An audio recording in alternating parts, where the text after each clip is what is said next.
Hello Exiles, this is Ryan from Behind Eyes Gaming, and welcome to another Path of Exile video. My solo self-found hardcore challenge video isn't quite done yet, but once that's done I'll have that uploaded. I'm also thinking about moving over to Twitch for streaming, so if you want to check out the poll in the description below, you can let me know what you think about potentially making that move. Now, let's get on to the good stuff. In this video, I want to talk about Harvest League and why I think Harvest League or something similar to it needs to stay in the game, the problems with that going forward, and some solutions to some of those problems people brought up. I feel like Harvest League is probably one of the most divisive of all the leagues that we've ever had, and it's certainly not very popular in terms of player retention, but for a lot of veteran players like me, or people who have always been interested in crafting but never really got into it, they've definitely seen something there. One of the things that I think should probably be addressed from the get-go is the crafting power creep. Now, crafting power creep has been something that's been an issue in Path of Exile for a very long time.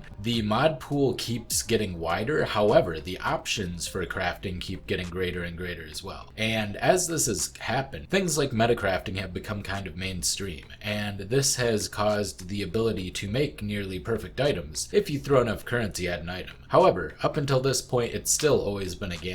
And up until this point as well, they have not really reversed the power creep of crafting except for with two exceptions I can think of. Let me know if I'm wrong or forgetting something in the comment section below, but the only ones I can think of are Eternal Orbs and multi-modding. So Eternal Orbs, if you didn't know, are an old classic currency that no longer exists except maybe some floating around on standard still. And what those do is they allow you to take a snapshot of your item and then you can revert your item back to that whenever you use the item again. So this allowed you to make a copy basically, or hold your item in place before you made changes to it, so if you messed it up you could just revert it back. And multi-modding, well, you used to be able to multi-mod and put as many mods onto an item as you want. And even though crafted options are usually worse than the ones you can get from rolls, being able to reliably pick out the mods that you wanted was worthwhile enough. People would multi-mod items, and they would get items that were more than good enough to beat the game. And they limited the power of both of those, one by getting rid of it entirely. Eternal Orbs are gone. However, there is somewhat of a replacement in beast crafting that allows you to make copies of items. And then multi-modding, of course, they nerfed that so you can only add 3 mods with it instead of being able to set up all 5. So,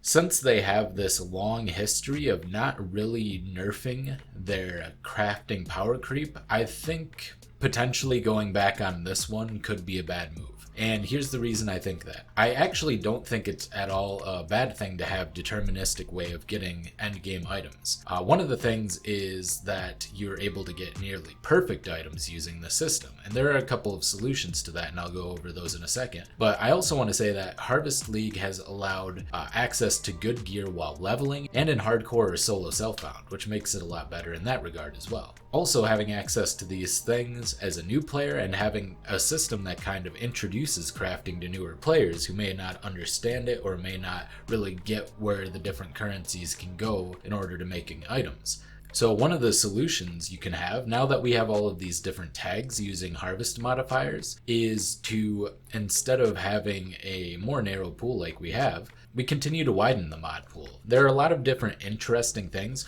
One of the issues that allows you to fully deterministically craft using the harvest system is that for some items, there's only a singular tag that even exists on certain items. For instance, if you have certain influence on a body armor, it'll give you crit chance for spells or crit chance for attacks. So if you put a caster mod or if you put an attacking mod on that armor, you're only going to get the one outcome. Why not add more of these specific tags onto any item? So why not have more attacking mods on body armors? Why not have more casting mods on body armors? Why not widen it just a little bit?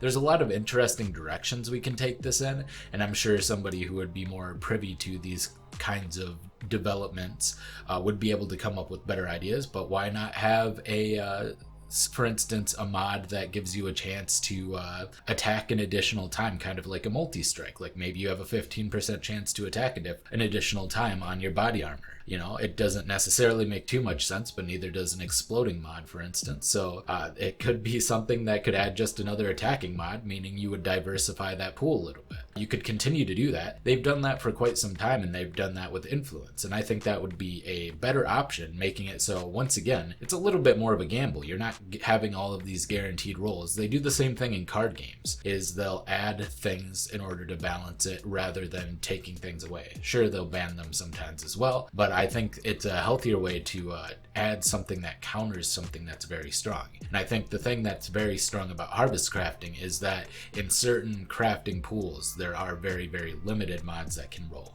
And by adding to those, I think you're going to have better. And I think this will make it so there are more quote-unquote bad general mods. But when you have a way to narrow the mod pool, like the harvest system, now we have this option, this means to narrow the mod pool down. And so I feel like having more quote-unquote bad general things that can drop could actually be fine.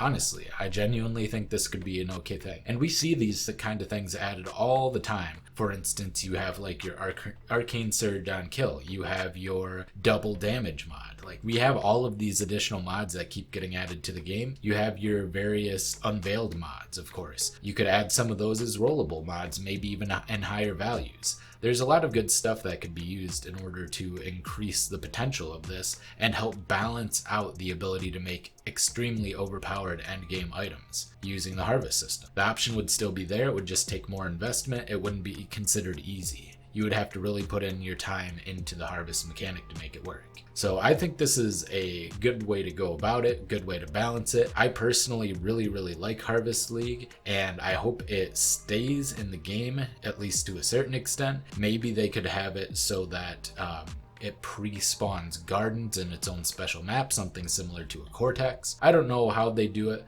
but I would love, honestly, for it to just stay in the game as is. I think even having it so that it's a pretty frequent mechanic, not a 1 in 10 chance, but something that could happen pretty frequently, or something that could happen deterministically. For instance, a bladed map. Having an option to go into a pre-rendered garden map would be great, in my opinion. That's pretty much all I wanted to talk about. I just wanted to get that out there because a lot of people have been saying they don't really want Harvest going core. A lot of people have been saying that they have some issues with the way that Harvest is implemented. And honestly, I think we're just a couple of tweaks away from it being a really great league. I hope you enjoyed this shorter video. This has been Ryan from Behind Eyes Gaming. You can join the Discord in the comment section below. And don't forget to subscribe if this is your first time here. I will see you next time. Bye!